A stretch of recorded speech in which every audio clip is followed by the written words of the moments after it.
In 2024, the island saw a rise in youth crime and violence, which was traced back to Gangs 6 and 7.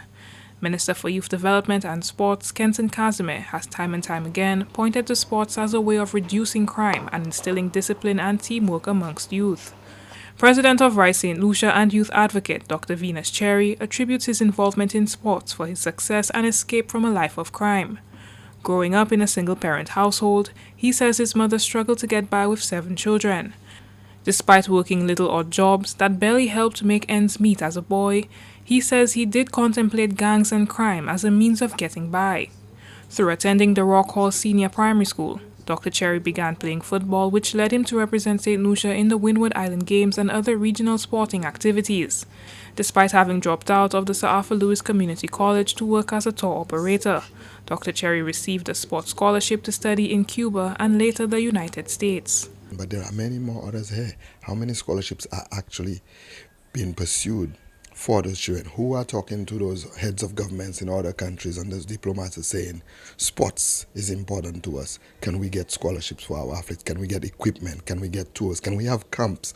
Not just when there's a rise in crime and a spike in crime in an area, but on a consistent basis whereby our students are actively, fully engaged. After school programs, we have playing fields everywhere now, Nice playing fields and lights. But what we hear, the lights are off because the bill is so high. How much access do those kids have to that? Those lights should be on every afternoon after school.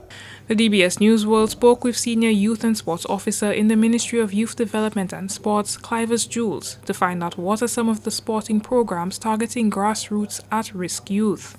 Jules says most, if not all, programs implemented by the Ministry of Youth and Sports are aimed at diverting youth away from a life of crime.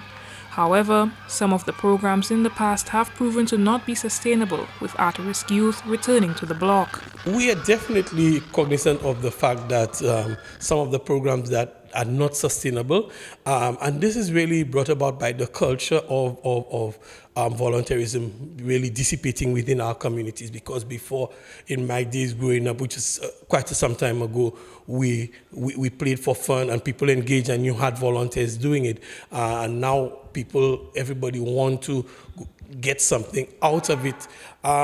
We know that, and as a result, we've taken steps to combat that. The ministry has employed coaches. The ministry did not have coaches under its employ before. We have employed coaches in various sporting disciplines to provide that kind of support to the associations and to help build. Under the sports division, school sports is the flagship program.